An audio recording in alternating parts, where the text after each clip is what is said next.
ఏ పులిహార దోశ బిర్యానీకైతే వంకాయ బజ్జీ అంగూర చికెను మసాలా ముంత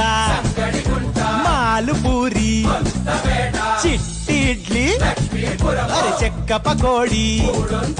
ఇంతకే పడక కడుపే తిడితే సబ్జా గింజల సోడా బుస్సందే పొడికారం నెయ్యేసి పెడుతుంటే